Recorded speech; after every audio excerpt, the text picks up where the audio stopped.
Saudi को बचाड़ भारत बना Europe का टॉप तेल सप्लायर देश। अमेरिका को लगी मिर्ची। यूरोप का दोगलापन हुआ उजागर। भारत ने किया खुलासा। भारत ने मारी भारी छलांग। 400 बिलियन डॉलर से बढ़कर सीधे 900 बिलियन डॉलर पर पहुंचा। दोस्तों, भारत यूरोप का सबसे बड़ा तेल सप्लाई करने वाला देश बन गया है। जब से यह खबर आई है, अमेरिका, सऊदी अरब समेत कई तेल उत्पादक देशों में खलबली मचा रही है। जो देश अपनी जरूरत के लिए खुद तेल इंपोर्ट कर रहा है, वह कैसे यूरोपीय देशों का सबसे बड़ा तेल सप्लायर बन गया है, जो कोई भी इस खबर को सुन रहा है हैरान हो रहा है। और भारत ने यहां पर बहुत तगड़ी चाल चली है। भारत ने आपदा में अवसर तलाशने का काम किया है। एक तरफ जहां भारत डिफेंस सेक्टर में हथियारों का निर्यात करना शुरू कर दिया है, तो वहीं पर दूसरी तरफ अब तेल सप्लाई करने वाले बड़े देशों में भी भारत का नाम गिना जाने लगा है। सबसे ताज्जुब की बात तेल उत्पादक देशों को यही लग रही है कि भारत तेल ही नहीं उत्पन्न कर रहा, तो उसके बावजूद भी एक साल के अंदर तेल का एक्सपोर्ट करने लगा है। आइए दोस्तों, विस्तार से अब आपको इसके बारे में बताते हैं। दरअसल कहानी की शुरुआत होती है 24 फरवरी साल 2022 से। रूस और यूक्रेन के बीच इस दिन युद्ध की शुरुआत होती है और पूरे यूरोपीय देशों पर रूस से तेल के इंपोर्ट पर बैन लग जाता है। दरअसल यूरोपीय यूनियन पूरा यूक्रेन के सपोर्ट में आ गया और रूस की अर्थव्यवस्था को कमजोर करने के लिए यूरोपीय यूनियन ने फैसला किया कि हम अब रूस से कोई भी तेल इंपोर्ट नहीं करेंगे। यूरोपीय यूनियन का विजन पूरी तरीके से साफ था कि किसी भी तरीके से रूस को आर्थिक रूप से कमजोर कर दिया जाए।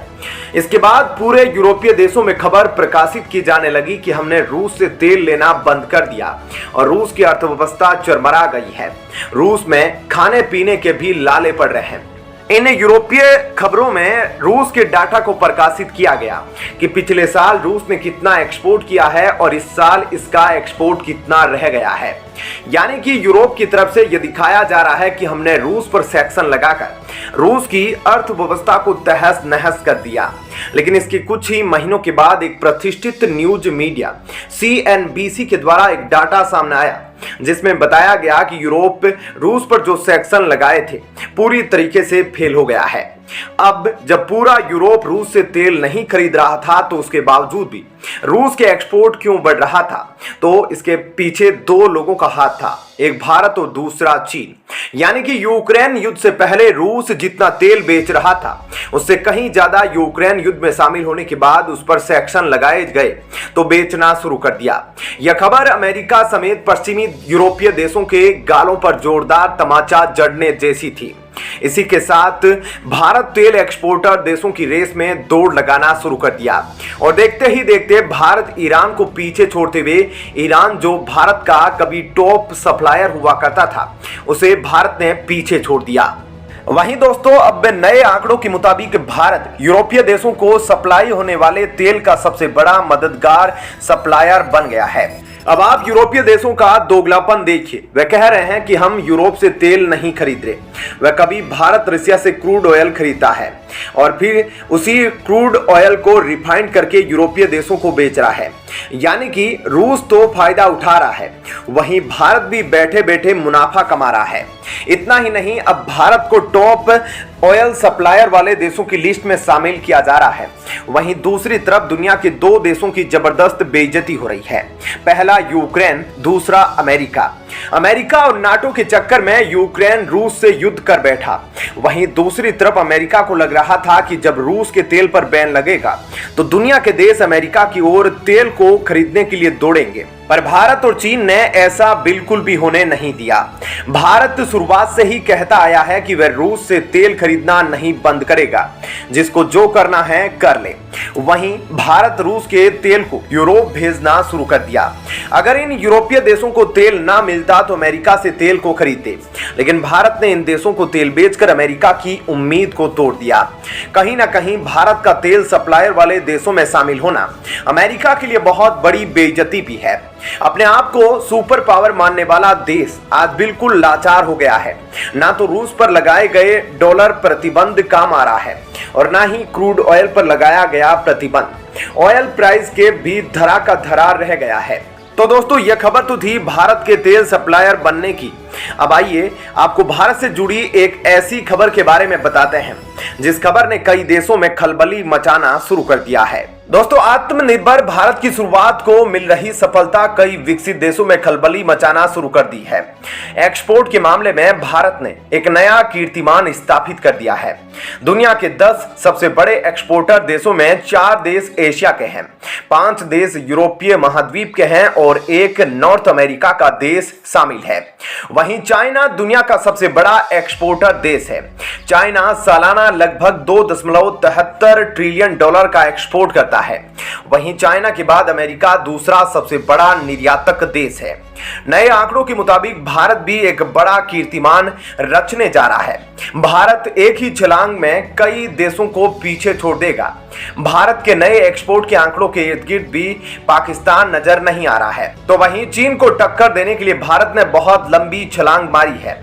आजादी के बाद अब यह पहली बार हुआ है कि भारत ने इतने बड़े स्तर पर एक्सपोर्ट किया हो।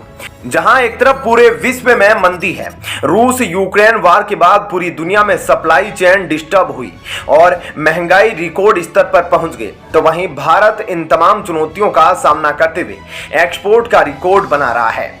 अब एक नई खबर के मुताबिक एक्सपोर्ट संघ के एक ऑफिसर के द्वारा बताया गया कि भारत 2023 और 2024 के एक्सपोर्ट में $900 बिलियन तक का इजाफा कर सकता है।